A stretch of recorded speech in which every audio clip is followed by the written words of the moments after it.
if you're not making any money, well, you probably can't invest with me anyway. Most realtors aren't very good real estate investors. No. They're just good salespeople. Dude, you're broke, okay? Yeah. You don't need a rental property. Yeah. Trust me. I thought I knew what leverage was.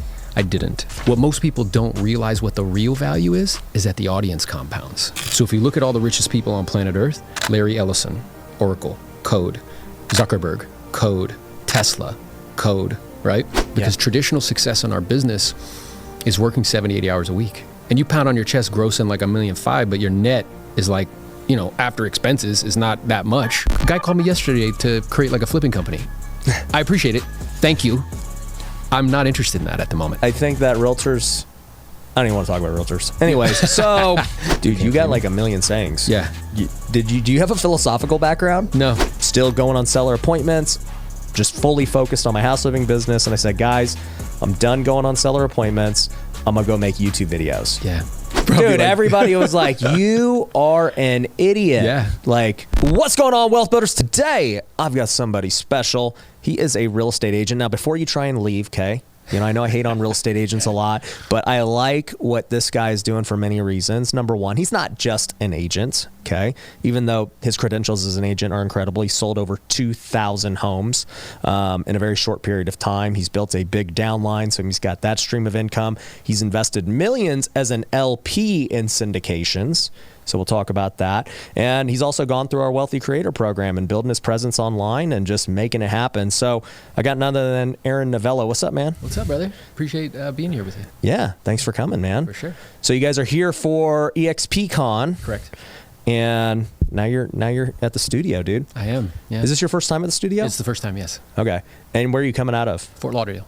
Fort Lauderdale. Yeah. Nice, dude. Yeah. So, I mean, look, dude, you've got an impressive track record as a realtor. I mean, I like that you're actually just saying, hey, I'm going to focus on my craft and do it really good. And I'll just go invest my money into syndications so I can just keep building my business. I think a lot of people need to take that path, especially when they're a high income earner, because I see a lot of high income earners who are like, hey, I'm going to go buy a rental property. And then they go spend like hundreds of hours researching one rental property. It's going to go make them $200 a month.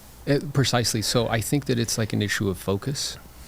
And what I believe to be true is like the average human has like 27,550 days on planet Earth. It's about 75 years in the industrialized world. Women have a tendency a little bit more than men, but that's what's average. So as somebody who's entrepreneurial, you see money everywhere. And there's 10 out of 10 opportunities everywhere. So I have to make an intentional, conscientious, purposeful decision about what to stack my time on top of.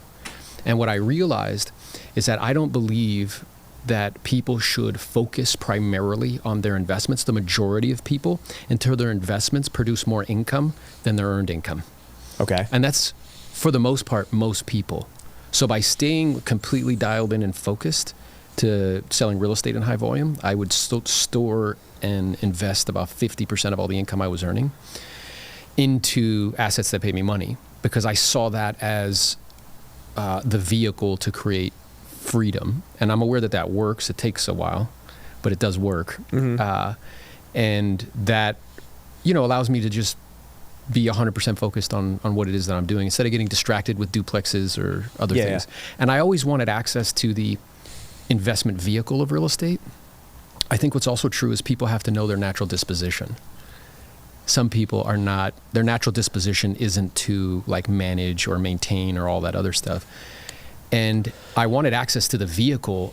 And after I sat with it for a while, I had enough cash at one point to buy my own building. Mm-hmm. But I recognized like I really didn't want to do that. I wanted to just push it over to, let's say, a professional investor like yourself or like Grant or like other people. Yep. Be the money guy and just get distributions and get no phone calls. Yeah. No, nothing. You know what I mean? Yeah. A lot of people, man, and this, since I have these talks all the time, because I'm in a weird position where I teach real estate investing, and that's like what I'm always trying to get people to do, to learn on their own. But then there is the side where, you know, we have Pineda Capital and we raise money, and people ask me, they're like, well, what path should I go? Should I learn to do it myself or should I invest with you? And usually my answer is, hey, if you're not making any money, well, you probably can't invest with me anyway. Like you just don't have the money to do it. Yeah. So number one, definitely go to the education side. Let's teach you how to flip, wholesale, make active income. But the moment you're starting to make really good money, multiple six figures, especially if you become an accredited investor, then I'm like, well, you've got some choices. Like if your income is made through real estate, then maybe you're going to just start buying your own deals. You could do that. Okay. Most realtors aren't very good real estate investors. No. They're just good salespeople. So I'm like, if you're a realtor, it probably makes more sense to just give it to a syndicator, like you said. But if you're not in the real estate industry, man, this is where I like draw the line. And I'm like, hey, if you're making all your money in content or you're making all your money in some random industry, you trying to go learn real estate and manage one property and do all that stuff is not smart. You should just do your core business, give it to somebody you trust, and just keep focused on making more money with your core business. Yeah, and to your point, I think if you're not at the accredited level, like let's say making $250,000 a year and have done that continuously for a few years, all of the money should be invested in yourself. Yes. To get to a place where you're earning enough income where you can actually have enough to store somewhere. Yeah. And then from the syndicator's perspective, again, do I give up some return? Sure. Do I give up some tax advantages because I'm an LP and not a GP? Yes. What I'm gaining is time. Yeah. And with that time, I can pour that into other things that will make me much more money over time. And what I've learned is in order to, in my opinion, having like $10,000 a month in residual income, for most people, will pay for housing, transportation, food, and insurance. You will be financially free and independent and no longer have to work specifically for money, but just for impact or because it is valuable to you or you enjoy it in some way. And to be able to get to that place, if I'm spending a lot of my time trying to get involved with investing instead of my craft, I think that it becomes a distraction. Oh, no, 100%. People just have the false narrative that they need to start investing now. Immediately. Right away. And I'm like, dude, you're broke, okay? You don't need a rental property. Yeah. Trust me, yeah. Okay? You're actually going to probably get foreclosed on because you're broke. Yeah. So let's take a step back and worry about just crafting, or honing our skills and our craft so that, we can start making some good active income. Yeah, and I think people think that the mechanism to financial freedom is the type of assets you hold or how you hold them. It's really your income. Yeah. It's the main, it's the most powerful thing that you have to build wealth. And what I've recognized is that if you can learn and make yourself valuable to the point where you can earn a meaningful amount of money, if you can get a couple $1 million working at 6-7%, yeah, you're good. It starts to add up. It starts to add up. And then you can, again, once housing, transportation, food, and insurance is covered, now you can be more bold in your decision making. Yeah. You could be more bold with choices or vehicles that you're going to get involved in. Or, hey, I'm going to do this content thing and I want to go full out. I no longer have to worry that my family's lifestyle is going to change one bit. Yeah. So let's talk about time management and opportunity cost, because that's kind of what you're referring to. And, before we jumped on this podcast, I was giving your boy over there, Jose Luis, who was on an episode a couple of years ago. Yeah. We'll link to that down below. But, you both are in a similar boat. You both are top producing agents. You both are in EXP. You're the only reason he has any kind of downline at all. Yeah. Because you're in it and doing all the work. Yeah. But nonetheless, you guys are both doing education as well. Correct. You both are investing in syndicate. I mean, you guys are like pretty much doing the same thing. Correct. Right? Where, with all those different income streams, do you focus your time at? Yeah. So there's two mental maps that have radically changed the way that I think. And until recently, truthfully, I had a rudimentary understanding of leverage. I thought I knew what leverage was. I didn't. And the two pieces of information, one came from the Almanac of Novello, Ravikant, where he talks about the 4 forms of leverage. And at the bottom is labor. And it's the lowest form of leverage because labor gets sick, it gets tired, it quits, it wants more money, goes to a competitor, that sort of thing. But it's better than having no leverage. The second highest form of capital, as it goes up, it gets more powerful, is capital. Capital works 24 hours a day, 7 days a week, and it doesn't get sick, doesn't get tired, right? And those are the two pieces of leverage or forms of leverage that over the last couple hundred years, major institutions and individuals have used to create massive wealth. Because eventually, if you have enough capital, you can buy all the labor you need. Well, there's these two new forms of leverage that are available that within the last 30 years, all of the most richest people on planet Earth use, and they did it in 30 years where it took other people 200 years because they're that much more powerful. And that's content, which is your game, which is media, because that works 24 hours a day, 7 days a week with no geographic borders or boundaries. So if I put money into a building, it works 24 hours a day, 7 days a week in a building, but it's limited in its capacity. If I put it into content, that works 24 hours a day, 7 days a week, wherever there's an internet connection. And what most people don't realize what the real value is that the audience compounds. Yeah, for sure. Because as the audience compounds, you can service that, and you're a perfect example of that. So that's the third highest form, and the highest form is software. It's code. Yeah. Because code has no geographic borders or boundaries either, and it also costs almost no money to duplicate or replicate once it's been created once. So if you look at all the richest people on planet Earth, Larry Ellison, Oracle, code. Zuckerberg, code. Tesla, code, right? So that was the first mental map that caused me to take pause and be like, hey, this is a pattern. And I believe that if you want to create favorable outcomes, you need to recognize patterns and then use them. The second piece of information came from Hormozi, because there's a 5-minute clip on YouTube where he talks about the opportunity ladder. And when I started to really think about that, and the example he gives is like, let's say you work at a laundromat and you do laundry. It's like, well, do you have any leverage? No. Then it's like, all right, well, let's say you manage a laundromat. A little bit of leverage, but not much. Let's say you own the laundromat. You only have one form of leverage, which is labor. And that opportunity now is limited in capacity because you can only serve people within a 15-mile radius, right? Then let's say you franchise a laundromat. Now I have another form of leverage, which is capital. I can use other people's money to build out other, laundromats. And because I've added another form of leverage, now I can do it anywhere across the country. And it turned $1 million opportunity to a $100 million opportunity. Then let's say you create software for laundromats that makes them more profitable, more efficient, and all you do is take a small, tiny rip, like 2 pennies off, gross sales. Well, now because you've added that highest form of leverage, you took who can you serve? Everyone on planet Earth, and you took a $100 million opportunity turned to $1 billion opportunity. So I started to ask myself questions, Ryan. I was like, all right, what's the equivalent of doing laundry in real estate? Doing deals. So now I mess with Jose all the time. I'm like, hey, bro, are you doing laundry? You want me to send you some detergent? Right? What's the equivalent of managing a laundromat? Having a team. What's the equivalent of owning a laundromat? Owning an office. I used to own part of an office, right? Yeah. So owning an office. You're limited in capacity, you have only labor, and it's a limited opportunity. What's the equivalent of franchising? Those are these large franchises like Keller Williams, Century 21. They take a small franchise fee, and it's top line revenue, which is rev share, and they can do it all across the country.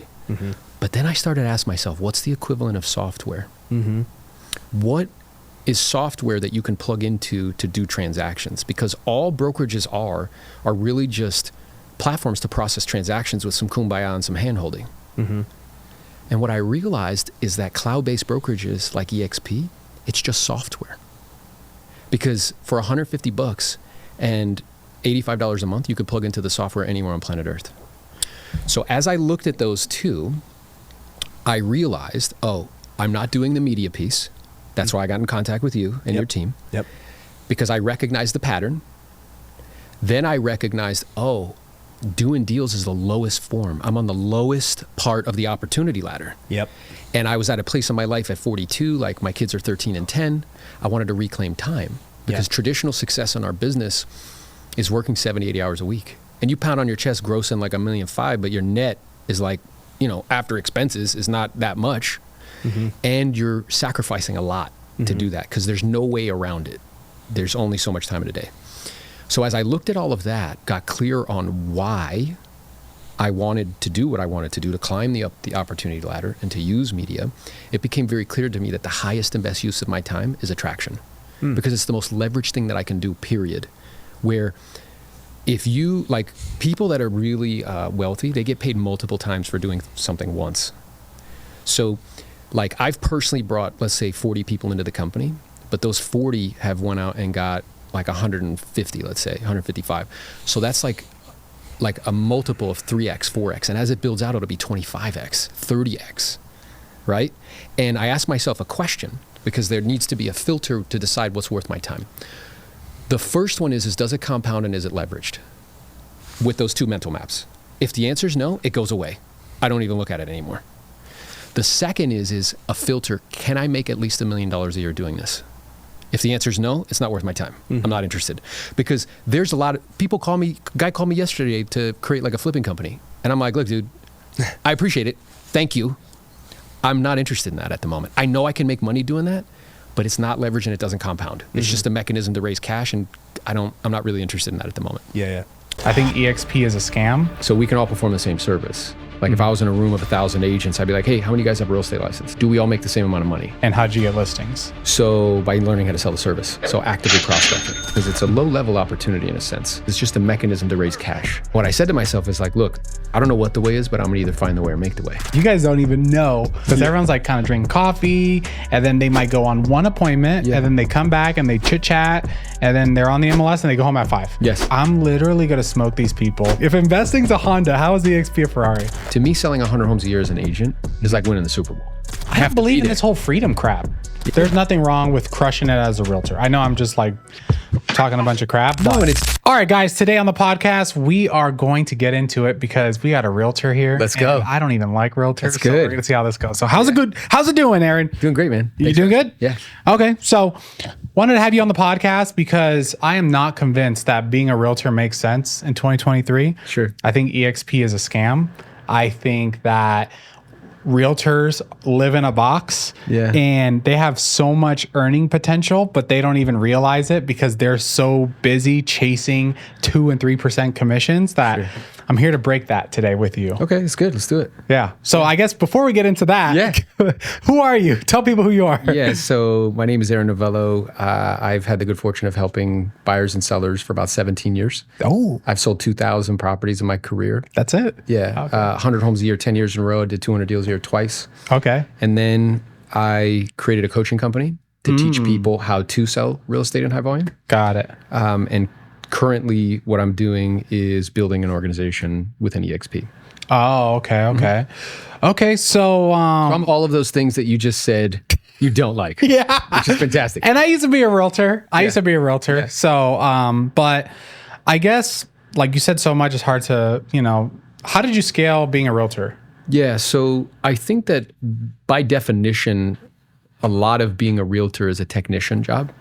Okay. So you are actively, prospecting, lead follow-up, go on appointments, negotiate deals, right? And it's truthfully, and I can understand why you believe that that's not the highest, most valuable use of time, because it's a low-level opportunity in a sense.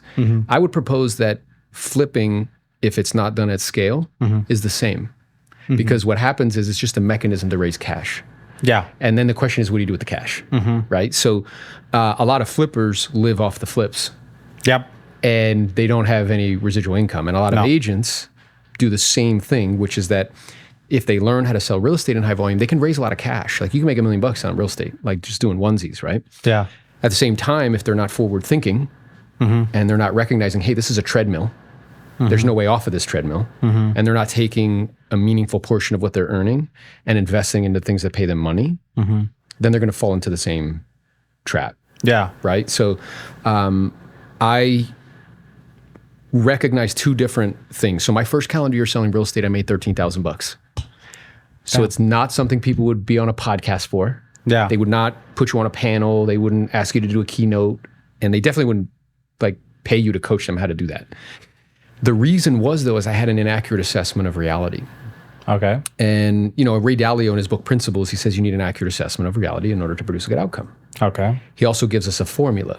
He says a dream plus dealing with reality plus determination equals a successful life. So if you really study that, you're like, okay, well, what's the hardest part of that equation? It's not a dream. You have a dream, I have a dream, everybody has a dream. It's not determination either, because people have various levels of determination. It's reality. It's dealing with it. Because then I have to admit I'm not as smart as I am, as quick as I am, as fast as I am, as cool as I think I am. So my inaccurate assessment of reality is nobody taught me that it's a sales business, no different than selling bookstore to door, selling subscriptions over the phone. Yeah. So the mental map that helped me to get clear on that so I can do real estate in high volume was that the money's not in the service, it's in the selling of the service. So we can all perform the same service. Like if I was in a room of 1,000 agents, I'd be like, hey, how many of you guys have a real estate license? Cool. We can all do the same thing, correct? Do we all make the same amount of money? The answer is no. The question is why? Some people know how to sell the service better than others. Okay. So once I recognized that that's where I should be spending my time, then I got obsessed with that. So I would role play twice a day, 6 days a week. I would handwrite out scripts. I would record myself, right? Record myself role playing with people. Yeah. To really hone that skill. And that allowed me to go from 17 transactions to 50 to 75 to 89, then to 100. And then the second mental map that I became aware of is that you can only grow to the proportion that your systems will allow you to. So no matter how much motivation you get, like I don't care if you go to WealthCon and you get super motivated and pumped. Shout out to WealthCon. You can do it. Yeah, shout out to WealthCon. If you don't have systems, you will stay at whatever your current level is, right? So I recognized that and I started to build out systems and SOP, standard operating procedures, and staff that allowed me to create a conveyor belt where I could list 10 to 15 homes a month personally and do 180, 150, 180 transactions, all on the listing side because it's the most leveraged side of the business. How'd you get, okay, so let's rewind. I want to get into the details. So you made $13,000 your first year, right? Yeah. What'd you do the next year? The next year was like 115. Okay. And you did that by listing? Yes. And how'd you get listings? So by learning how to sell the service. So actively prospecting. So okay, so where I was upstairs in, like your guys' office and the flipping office. Yeah. There's people in there on the phone. Yep. And they're talking to people. So what I'm aware of is that was me. So I was doing that. So you were cold calling. I was cold calling. Got it. 100%. Okay, you were cold calling expireds and FSBOs? Expireds, FSBOs. It ended up mutating into probates as well. Okay. We added that because I recognized so I did expireds. When I was selling real estate, I started in 2006. Everybody's making money. Yeah. You could be a rum-dum, show up in flip-flops, make $100,000, right? Because money's flowing freely. It's super easy. Well, 2008 happens. And the whole economic system gets decimated.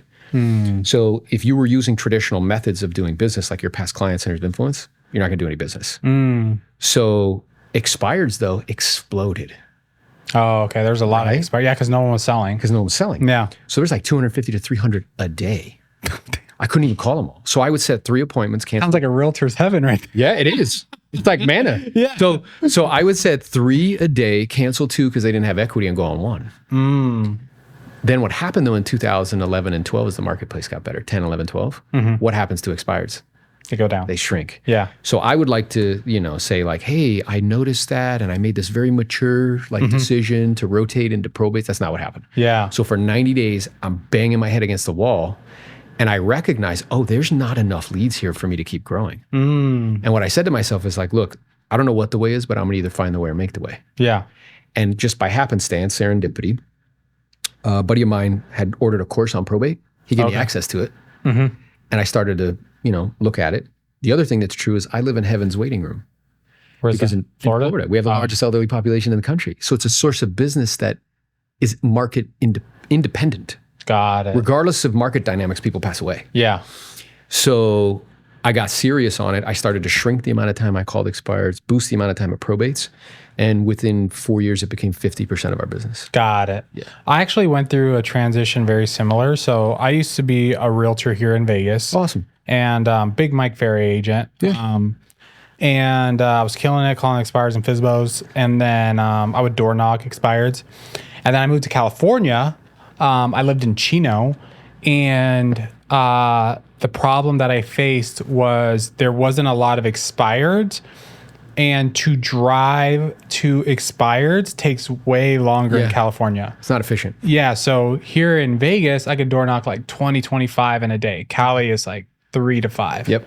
Because just traffic and just stuff like that. So I was like, all right, damn, like this sucks. Because I was planning to just do what I was doing out here and do it in California. And then I was watching Kevin Ward. Yeah. You know Kevin Ward? Sure.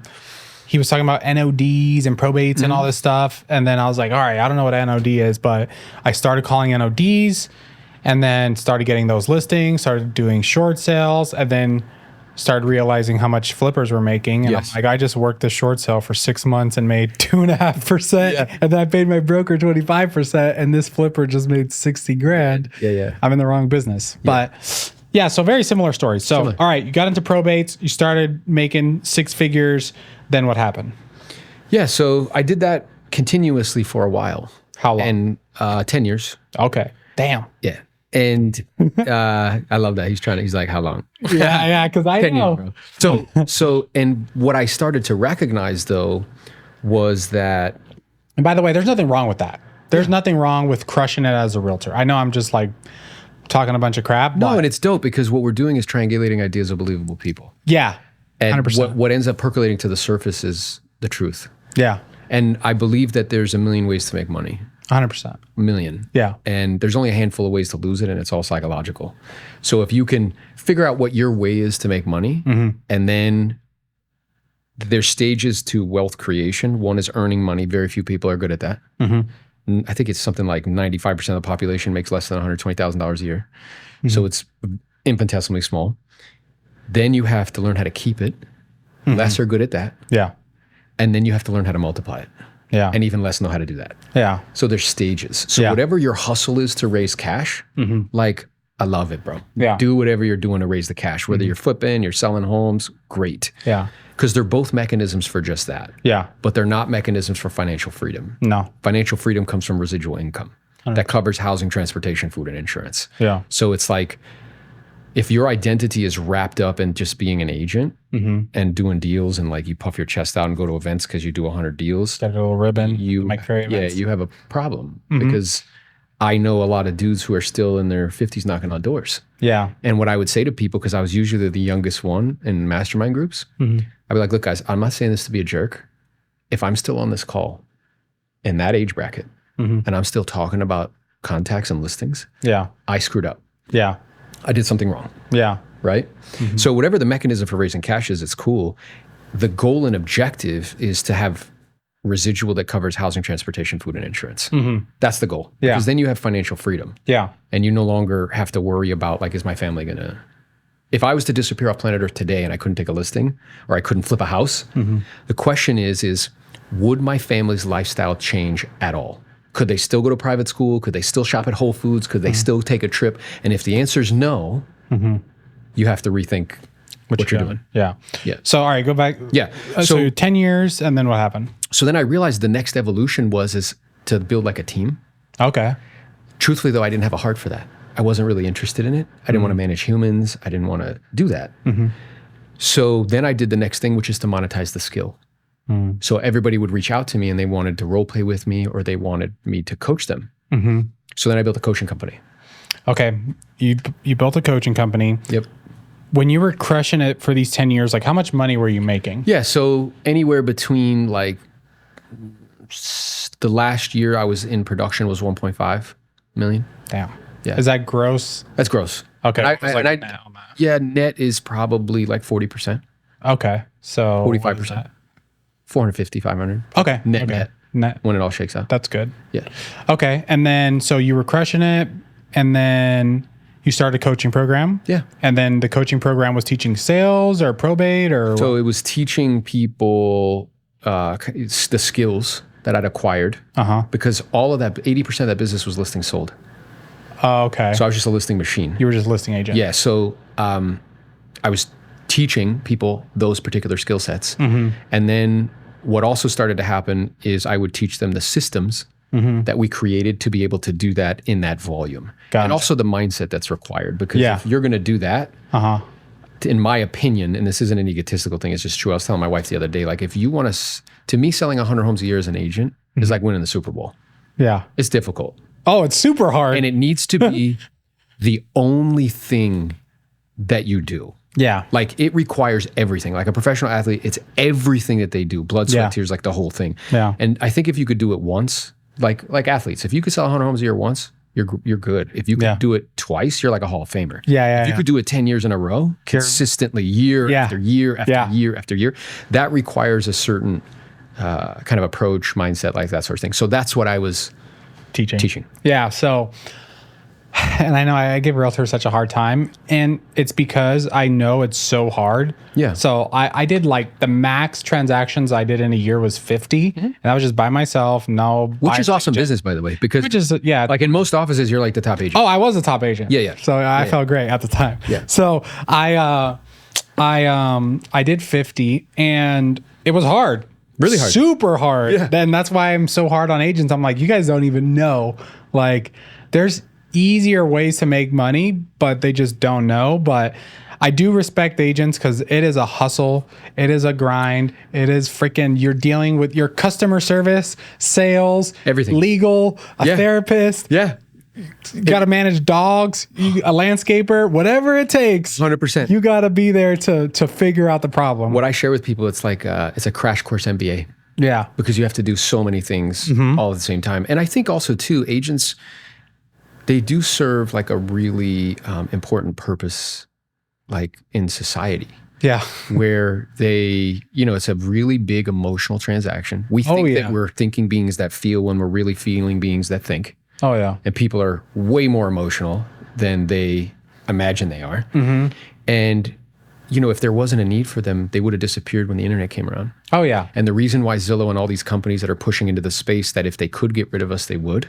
Oh, 100%. The reason that they can't is because it's not just tech, it's touch. Oh, 100%. I grew up with individuals that are very kind and loving, but really didn't know anything about money. I had no experience in media. It wasn't a real thing for me. Like, I didn't look at this like this was going to be my career. Yeah, because some people say like, oh, I don't do that. That's not my thing. But what they're basically saying to you is that I don't see myself that way. Knowing who you are as a person, like I know that I'm highly competitive. We probably share that. I know that my need for dominance is high. I want to be put in situations where I can compete and get significance for competing. Yeah. Welcome back, another episode of Wealthy Creator. I'm your host, Justin Berry, and I have the pleasure with me today, what I'm considering a good friend now. We've been working together for about a year, been consulting on his social media. He was part of the original OGs of Content Empire, which is now Wealthy Creator, and we're still going strong.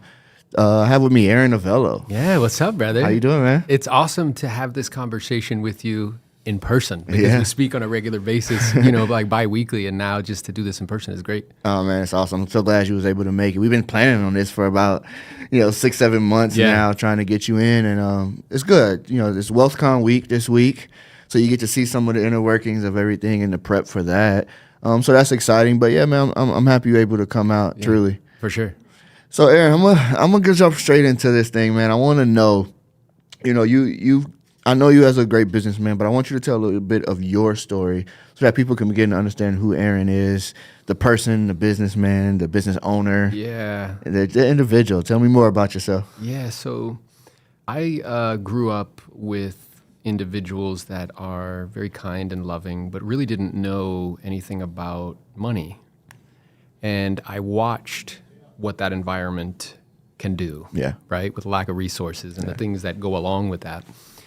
And I had a couple experiences in my life where I just made this internal decision, and I don't know if this has been true for you in your life, where you're like, hey, this is unacceptable to me. And I don't know what the way is, but I'm going to either find the way or make the way. And that led me to bumping into real estate. And what was really interesting is that when I would do those personality profile tests, I'd always try to will them to come back like surgeon. Because I would look at the list and be like, who makes the most money? Yeah.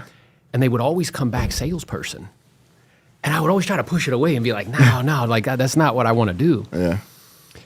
And I was actually at a talk. I went to school at the University of Florida, and there was a gentleman there who owned the largest gym in Gainesville. So he was a very wealthy individual. He had his own helicopter and all the accoutrements of success. Yeah. And he was talking about a book called Think and Grow Rich, which I'm sure a lot of people have read and the audience has read, and that was my first exposure to it. And what was true is that there was also this woman who was very attractive, who was an agent, and she was talking about like being an agent. So I was like, I'm in college, I'm like, hey, maybe that's what I should be doing is like becoming an agent, and that just vibed directly with those personality profile tests. Wow. And then I just happened to do well at it, and. At the beginning, though, it wasn't like that. I made $13,000 my first calendar year. So not something people would put you on, the Wealthy Creator podcast to teach you how to do that. It's definitely not something people would pay you to coach them to teach you how to do that. I just had an inaccurate assessment of reality. I didn't understand like what the game was and what I should be focusing my time on. And once I got an accurate assessment, it's kind of off to the races. And in 2007, though, I was on track to do about 60 transactions, but my mom had a brain bleed.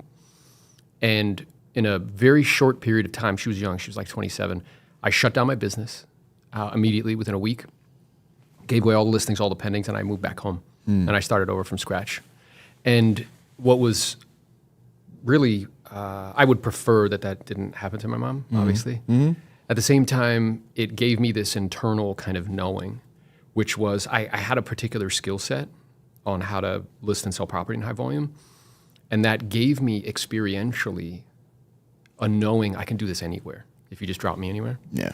So, yeah, and then, in that new place, it took me, first year did 17, then 50, then 85, then 89, then 100. Did 100 a year for 10 years in a row, 200 deals a year twice. Wow. Yeah. Yeah. Just crushed it after that. Yeah, huh? yeah. Yeah. And it was really, I think at first, it was like selfish. Because it was about like showing people like I'm the man or I'm really good at this. Yeah. And what it evolved into though, because I saw what it could do for others. So when my mom had that brain bleed, I was able to buy her condo and pay cash when I was 27 years old. Wow. And I was like, whoa, wait a minute. Like, this isn't about like flexing. This is about I can use this skill or ability to be able to serve other people and help them. Yeah. So glad you said that because, I mean, our mission here, even in the Pineda company in the wealthy world, it is to serve people, right? Yeah. Like that's what we want to do. We want to enrich communities. And you want to serve people. Yeah. And so hearing your testimony about how you're doing that is amazing. And I 1000% relate. One thing you said earlier before we even get into, the real story, but I want to get into what you talked about, your personality test. Yeah. So we use what's called the predictive index. Sure. For everybody that comes through here, right? And actually, when I first started here and they had me take it, it was like my first time actually taking it. I took it at like 11:30 at night. Real quick? Like, yeah, I didn't care anything about what was going to happen because I kind of, it's funny. In my mind, I was like, I know who I am. I know what I'm capable of. Like, I'm about to just tell the truth on this thing and keep it moving. I didn't overthink it at all. And I came back a persuader. Really? Yeah. And so it's funny because I think that personality, I think I came back that way specifically because of my history, one in sports, but I've always been like the captain and the leader and the individual that was kind of like influencing my team. And so I think as a persuader, especially, high school, college, you have to do that, right? Like it's no question. High school, everybody's in there playing around. You have to be the one that kind of not only leads by example, but is able to talk on a level that anybody can understand to get them to do what we're trying to accomplish here. Now, our team was like fourth in the state for 2 years straight, right? And we battled with all of the top teams. So I found that to be like mission accomplished for me as I was ending. I was like, all right, I've lost a total of maybe, I think it was 11 games all 4 years. Yeah. All right. So I did pretty good.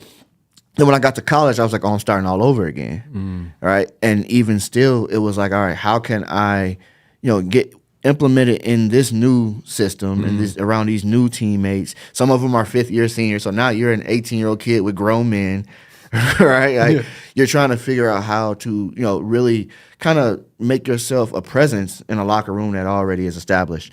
And one way of doing that was, selling yourself to everybody else, letting them know who you are and what you have to offer. Yeah. And so it's funny, like you talked about that, like, you were trying to think, what can I come back as? And you know what that made me do when I came back as a persuader? It made me go check and see what everybody else was. Oh, really? Yeah, because I'm like, all right, Ryan Pineda is successful, all right? And at the time, I didn't know him really. I just knew, I knew about the opportunity. I didn't know him.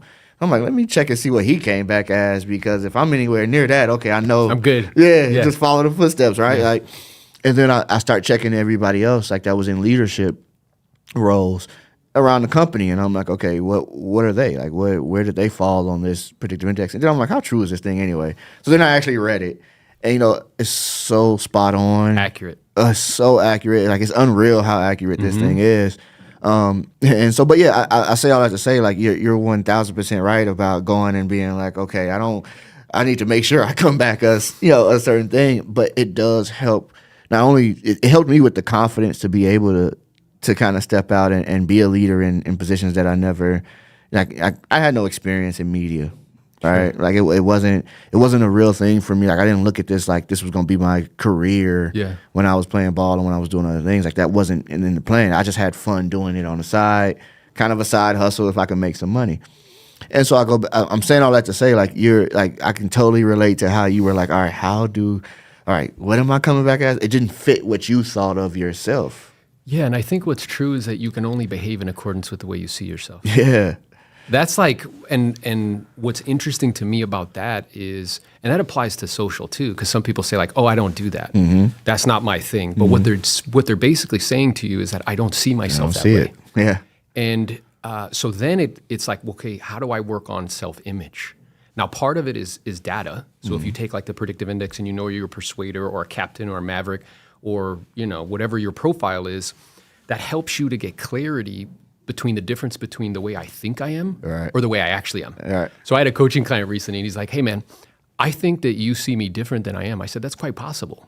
What's also possible, because people pay me to see what's true, is that I see you the way you actually are, not the way you think you are. Not the way you see yourself, right? Not the way you see yourself or the way you would like to be perceived. Yeah. So by, knowing who you are as a person, like I know that I'm highly competitive. We probably share that. I know that my need for dominance is high. I know that I want to be put in situations where I can compete and get significance for competing. Yeah. So if you know that about yourself, then you can position yourself in situations that you can let your gift out. And what's also true is if I know, let's say I know you're a persuader, now as a leader, that helps me because now I know how to interact with you. Exactly. I know how to inspire you. I know how to kind of push buttons a little bit because you're competitive. Yeah. So I could be like, hey, bro, like, where you at? And then you're like, what? And then you want, right? Yeah, then you going after it. Yeah. I mean, it truly is like, and this is for anybody that's listening or watching who is operating a business and not using some type of personality test when they do their hiring, when they, like, even if you already have the established business, go back and make everybody take this test. Yeah. Not only does it help you hire, but also helps you with how you manage each individual. 100%. Right? Like Ryan knows that if he comes to me and goes, the numbers ain't really doing what they should be doing, that I'm up all night. Yeah, you're like, excuse me? Like he knows that, right? Like he doesn't, and for the most of the time, you don't have to tell me because I'm seeing it too, right? Like I'm trying to figure out why something isn't working. And so, but it is true. Like you can implement those things in your business that help you work while also using it to operate in your own systems. Exactly. And what I think is so awesome is that we were talking about this off camera. If we go back to you can only behave in accordance with the way you see yourself. What's so beautiful about this kind of journey that both of us have been on at the same time, where your tendency in the past was to be behind the scenes. Yeah. And somebody had to cast a vision, Ryan probably, of, hey, you can do this. This is a role you can step into. Yeah. But at that time, you didn't see yourself that way. Yeah. And even now what's happening, we were talking like on our last call, and you're like, bro, people are coming up to me and it's weird. Yeah. But what's happening is the new version, the new way you see yourself is clashing with the old. And I think with every evolution, I do believe that business is not a material journey. I think it's a spiritual one. Yeah. And our comfort keeps us from our calling. So there's something that comes right up to it, and it's like, yo, this is really uncomfortable for me. I don't do that's not who I am. Yeah. But as you step into that, because you can only behave in accordance with the way you see yourself, as you start to see that more and more, then you behave as that individual, and then that just happens, and it's normal for you, and it's not a big deal. Yeah, and I'm, like you said, we're going through it now, right? Like it was one of those things where you have the opportunity to level up in a way. Yeah. Right. And you've been working for the level up, but you haven't been like clear on what that even means or what that like will bring to you. Right. Like you understand, yes, scaling my business is important. I'm going to do everything I need to do to scale the business. Right. Like you understand that. You get on social media, you're like, okay, I'm trying to drive leads. Yeah. I'm trying to grow influence. Yeah. I'm trying to grow my downline. I'm trying to, like, there's all these things that come with why you are putting out content. And then there's the moment of, oh no, they're seeing me differently now. Yeah. And now I have a responsibility. Yes. And I almost owe it to them to give out what is due, right? Like to give them everything that I have, because again, we're coming from the place of I want to serve people. 100%. So the reason I got all excited is I was having a conversation with a member of our team. She's part of our organization, Elite Builders at EXP. And I see her as like a commander. Like she can build and help a lot of people. And she told me a story 3 years ago while we were having dinner. And I said to her out loud, you need to tell that story more often. Yeah. But you know what her first response was? I'm not comfortable because I have shame about it. And I'm like, well, instead of having shame, you should be proud of what you've been through. And a lot of people would benefit from that. Yeah, yeah. Do you see what I'm saying? Yeah. So I think there's a difference between a plan, a strategy. So a plan is like, hey, I want to do this on social. I want to have 10K. I want to do whatever. A strategy is, how am I going to do that, which you guys can help with. All right. More importantly, why? So what I'm aware of, the reason why we're here doing all this is because I know, I was telling my wife this the other day, is there a small part of me that digs it when people recognize me? Sure, I'm human. You're right. Yeah, like yeah. the flesh is weak. Like, of course I'm going to be like, oh, that's kind of cool, right? Yeah, yeah, yeah. More importantly, though, I know that as I get more attention, that helps other people grow. That's what I'm aware of. So that's the driving force behind it. And I think a lot of people, it's just my experience, they're just doing content. They're copying other people in hopes that they can get something that they can get followers from. Yeah. And I think that's completely the wrong way to do it. Instead, I think if you're authentic about what you believe, you will pull people towards you, but you will also become polarizing. You will push people away that aren't into your vibe, right? So me and you were talking about, yeah, it's about serving people, helping people. There's a whole segment of the business community. It's like, that's lame, dude. This is about making money. It's bottom line, it's profit. So those aren't our people. Right. And that's cool. Yeah. It's fine. Yeah. No, 1000%. Like I'm not here to be a people pleaser. Like that's not why I'm doing this, right? Like that's not why I have taken the opportunity to step in front of the camera and speak about what I know. That's not why, right? Like when you talk about serving, you do it without the expectation of what the return is. I really want to see you win, right? Like I'm willing to spend hours of my week with you because I really want to see where this goes and how far you can take it. Yeah. And it's one of those things, right? Like I don't believe that the ego boost that you get from someone knowing you is more valuable than what you offer in that moment. And here's what I mean by that. I have found myself, after realizing that people are recognizing me for what I've done and been able to do with Ryan, people are recognizing me, but I need to be ready to give them something to take away. Yeah. Right? The hi, it's me. Hi, like that's not giving anymore. It's right? not even, like, that's not an exchange of value. And so now my focus now is on, okay, when that individual asks me something, will I have a real answer for them? Something tactical that they can apply right away. Right. And I'm constantly thinking that, okay, I can see people sometimes standing off to the side. It's me and Ryan standing there. We were at an event last week and they're standing there, and I know they're trying to get to Ryan. Yeah. Right. And you almost want to say, just come on. Just come on. Like, just come on. Let's get it done. Right. But you wait for them to take their opportunity. Sometimes they take it. Sometimes they don't. All right. And I'm like, oh, you missed out because that was the moment for you. Right. You're probably never going to get him by himself and steal again. Yeah. Right. And so it's like, take the moment. And then the videographer comes up to me. He's like, oh, I recognize you from da-da-da. I'm like, yeah, cool. And as I'm talking, I'm like, he's not coming because of just my nice video. Right. Like he sees value. And so what value can I give in order, like, for him to walk away with feeling like, they're the real, like he's real. Like he's not just one of these guys up here talking and being an imposter. He's actually trying to help people.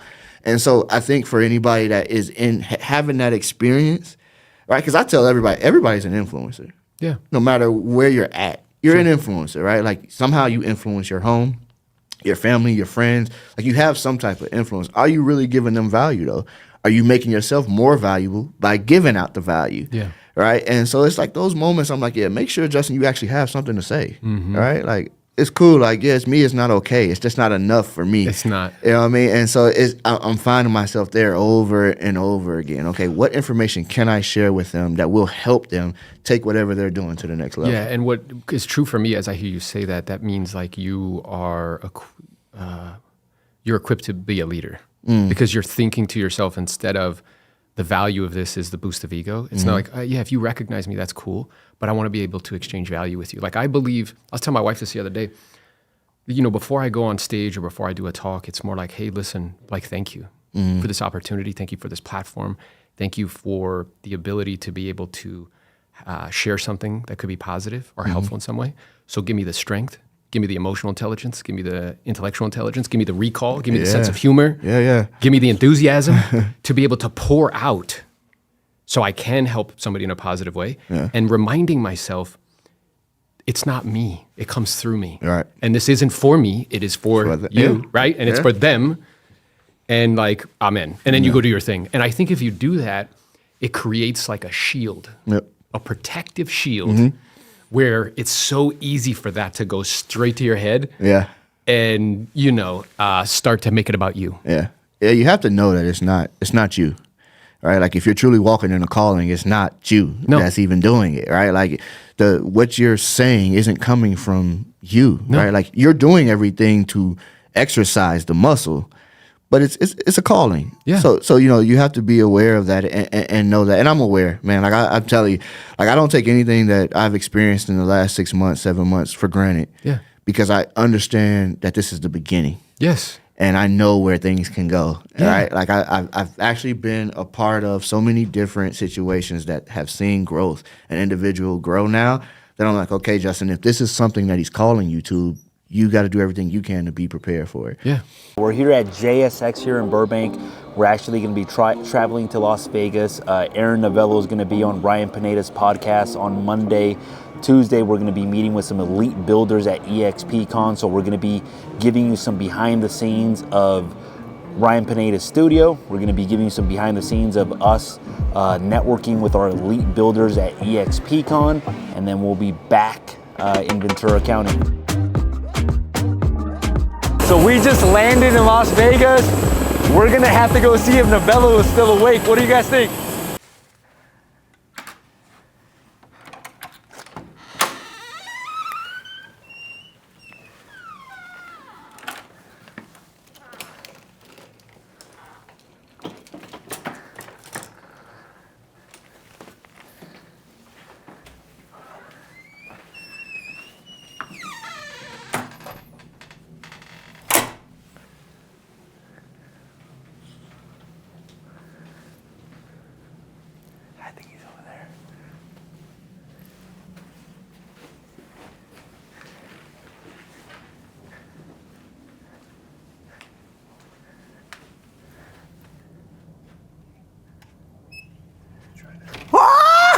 Get the fuck out of here. What's up?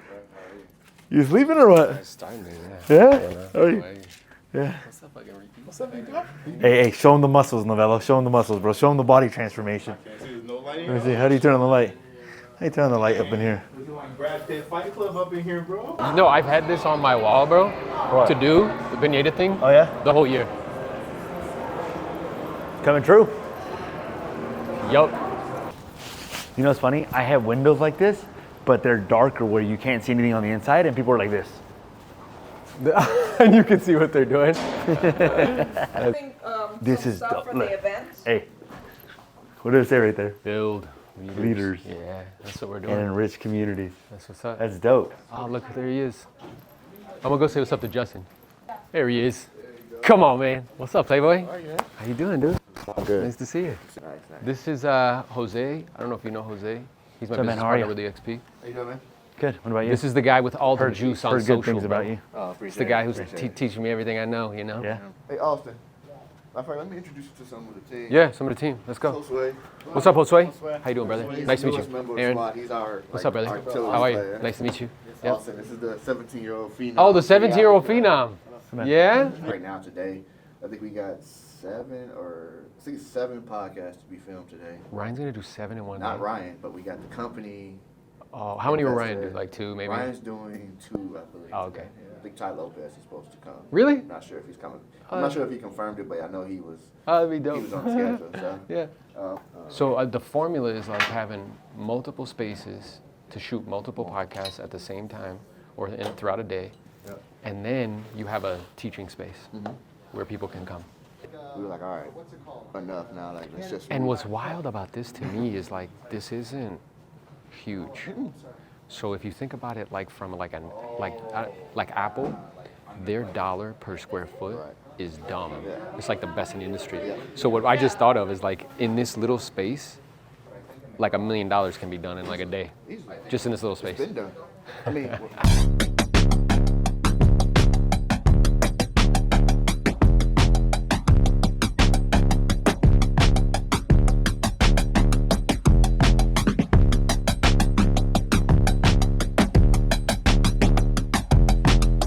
Our time is a limited commodity, and it's a limited thing. It's the most valuable thing, and I got to be very conscious or purposeful and intentional about what I choose to stack my time on top of, because it needs to compound and be the most highly leveraged. Yeah. So what I became aware of is, even though I was selling real estate in high volume like Jose, I realized that that doesn't compound and it's not leveraged. No, not at all. So then if you go all in on one thing, there's always like 10 out of 10 opportunities. There's always stuff to make money. Yeah. So if I go all in on one, that one thing could be enormous. One, what's going on, Wealth Builders? Today, I've got somebody special.